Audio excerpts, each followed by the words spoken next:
Welcome to Irshad study. Irshad study में आपका स्वागत है। आइए आज हम कक्षा 10 का जो है प्रश्नावली 4.4 जो था, कक्षा 10 का प्रश्नावली 4.4 जो था उसका दूसरा नंबर सवाल बचा था, वही आज हम सोल्व करेंगे।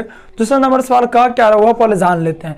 देखिए दूसरा नंबर सवाल यह है कि निम्न प्रत्येक द्विघात समीकरण में यानी के का ऐसा मान ज्ञात करना है, के का ऐसा मान ज्ञात करना है कि इसके दो बराबर मूल हो।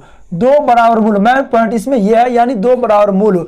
दो बराबर मूल किसका होता था आप लोगों को हम बताए थे इससे अगले नंबर सवाल में। जो दो बराबर मूल जो होता है जब अगर b² - 4ac बराबर 0 हो तो उनका क्या होता था, दो बराबर मूल है होता था। तो वही बोला है कि निम्न प्रत्येक द्विघात समीकरण में के का ऐसा मान ज्ञात कीजिए जिसका दो बराबर मूल हो, यानी इसका बड़ा मतलब है कि इसका जो है बराबर 0 है। क्यों है, तभी तो दो मूल यानी दो हल होगा, इसीलिए बोला है इसका दो मूल बराबर हो। तो देखिए हम सबसे पहले पहला नंबर सवाल देखते हैं। पहला नंबर सवाल क्या है, 2x² + kx + 3 बराबर 0। इसमें सेम उसी प्रकार से जो लिखना है हमको, पहले a b c का मान निकाल लेना है। a b c का मान क्या था, मान लेंगे, माना कि a बराबर लिख लेना है, यानी a बराबर हो गया आपका 2, b बराबर हो गया आपका k तथा c बराबर हो गया आपका क्या, c बराबर हो गया 3। अब बोला इसके दो बराबर मूल होंगे, इसका मतलब है b² - 4ac बराबर 0 होंगे तो ही दो बराबर मूल हुआ होगा।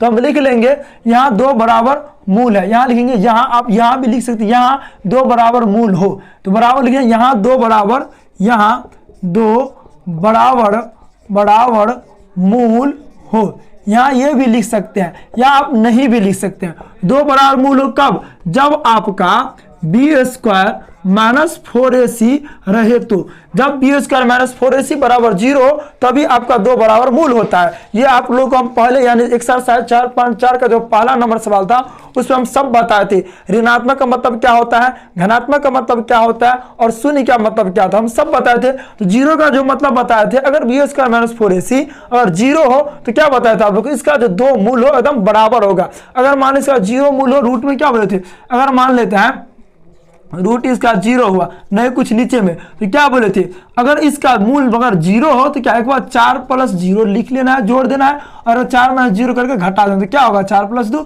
4 + 2 सेम है। इसीलिए जो 0 बराबर में हो b² - 4ac इसका जो आंसर होगा यानी मूल जो होगा वो दोनों बराबर होगा। तो वही हमको बोला है जो ऐसा मान ज्ञात किए जिसका मूल दो बराबर हो। तो आइए इसे हम ले लिए b हम किसको माना है, k को तो लिखेंगे k² - 4 सवाल में a किसको माना है 2 करे 2, c किसको माना है 3 बराबर, लेकिन आपको 0 k² का k² आ जाएगा -4 दूना 8 8 त्रिक 24 बराबर, लेकिन आपको 0 यानी k² बराबर 24 इधर माइनस में, अगर इधर जाएगा तो क्या हो जाएगा प्लस में 24। अब k बराबर लिखना है, इस पर से स्क्वायर हटेगा तो इधर क्या हो जाएगा आपका रूट।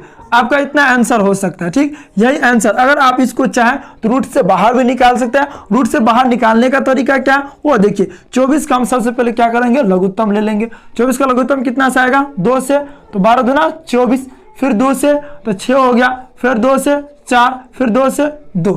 तो रूट से बाहर कौन होता है, जिसका स्क्वायर हो यानी जो जोड़ा लग जाए, यानी इसमें ये दोनों जोड़ा लग गया, 2 गुने 2 गुने 2 गुने 2 गुने 2 2 4 5 2 2 4 5, इस दोनों में ये जोड़ा लग गया और इसमें ये दोनों जोड़ा लग गया, बराबर बच कितना गया 1 2। तो इसको आप ऐसे लिख सकते हैं रूट अंडर 2 गुने यानी 2² गुने 2² गुने 2, जिस पे जो है स्क्वायर है उससे रूट हट जाएगा तो बच कितना गया 2 गुने 2 रूट 2, यहाँ लिखना है k बराबर 4 रूट 2, इसका आंसर हो जाएगा। यही आपका वजह था। आई होप आप लोग बहुत अच्छे से समझ पाएंगे। तो आइए आज फिर दूसरा नंबर सवाल क्या है, दूसरा नंबर सवाल क्या करा वो देखते हैं। तो देखिए दूसरा नंबर सवाल क्या करा, दूसरा नंबर सवाल देखते हैं। दूसरा नंबर सवाल क्या करा है, दूसरा नंबर सवाल जो है आपका kx × x - 2 + 6 बराबर 0।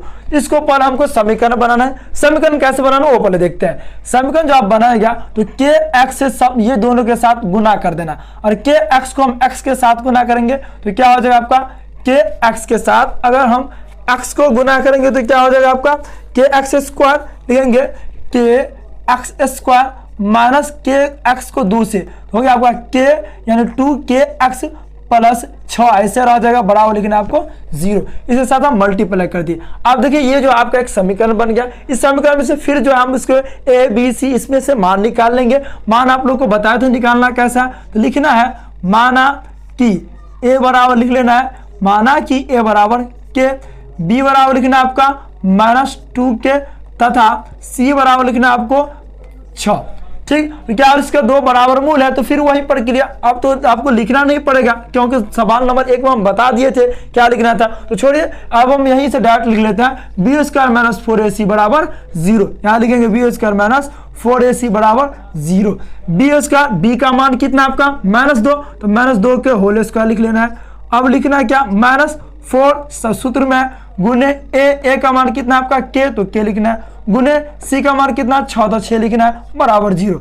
2k² यानी -2k² का मतलब क्या हो -2k गुने -2k, तो माइनस क्या होगा प्लस 2 दूना 4k²। इसका स्थान पर हमको लिखना है 4k² -6 चौक 24k बराबर लिख लेना आपको 0। अब देखिए, आप इसमें एक दिमाग लगा सकते हैं, थोड़ा सा आप दिमाग यूज कर सकते हैं। देखिए इसमें हम क्या करेंगे, इसमें हम कॉमन ले लेंगे। कॉमन क्या है आपका, इसमें भी 4k², इसमें 24k²।